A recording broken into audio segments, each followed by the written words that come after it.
So the secular and those that follow the Buddhist religion as presented, having no God, pursue a lifestyle that denies themselves the solution, the answer to their great need. And their solution is to blot out, control the mind, not think about the dilemma. They become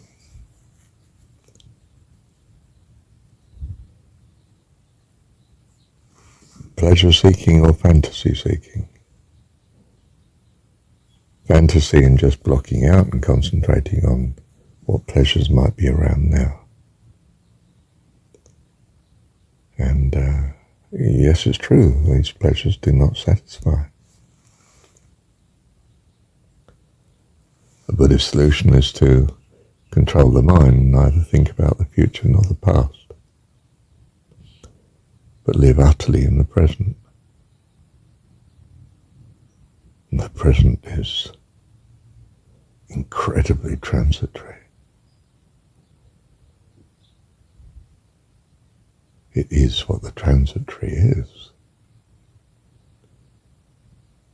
You can find no permanent happiness by investing in the very essence of the transitory.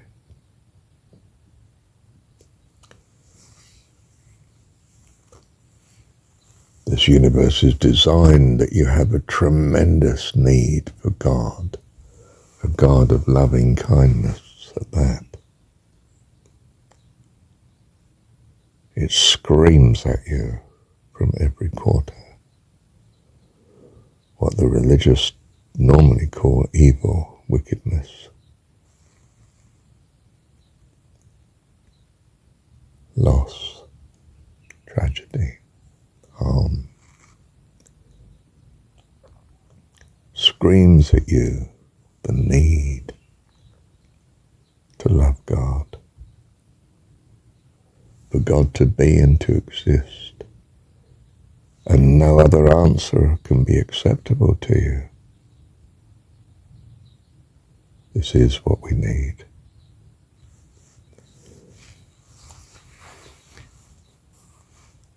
I choose to trust in God.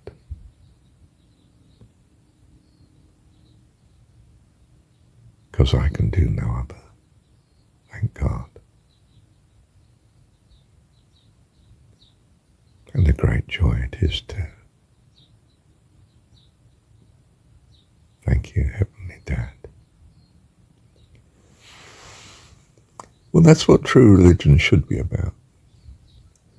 In some sense, Buddhism is the epitome of failing to achieve that, a religion that has no God.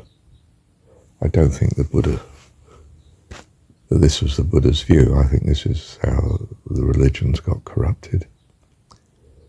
Just as all the other religions are corrupted. I mean, Christianity too has become something where we, worship the messenger and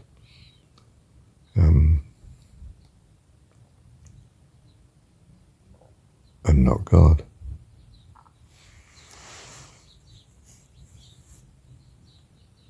And we're taught to worship a very worldly view of what the messenger really requires of us, as opposed to the very essence of loving kindness that he's meant to be telling us of God.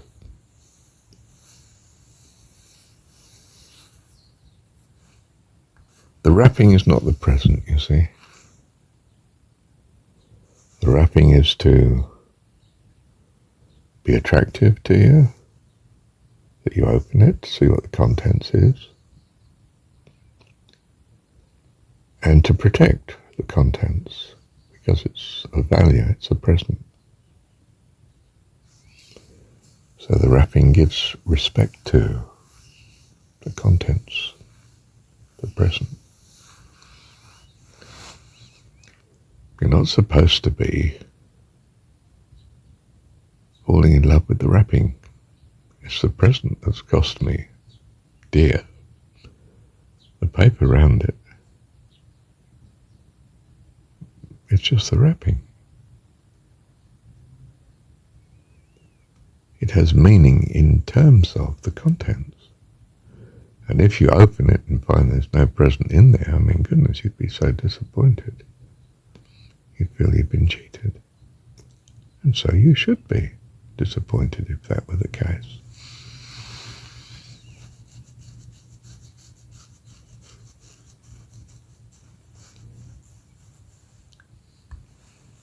Did you ever come across those Christmas trees that have been put up by shops there as a display, and they put presents at the bottom of the Christmas tree?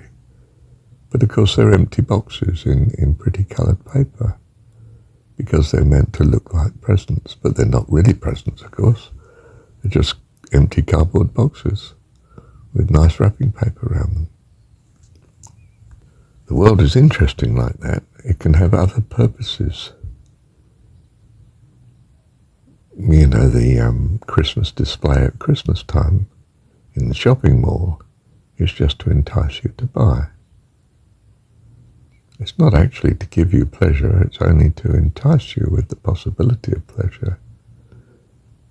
And of course to be in the idea of I must buy presents. That's how religion gets when it gets corrupted. It has the semblance of being a present, but the reality of being an empty box. It's a sham. And its purpose is not loving kindness to you. It's that you spend your money, of course, in the case of the Christmas shopping precinct. But in the Jesus story, he has come that you might have life and have it more abundantly. Come unto me, all who labour and are heavy laden, and I will give you rest. Take my yoke upon you. In other words, be guided by me. I will give you rest, peace, joy.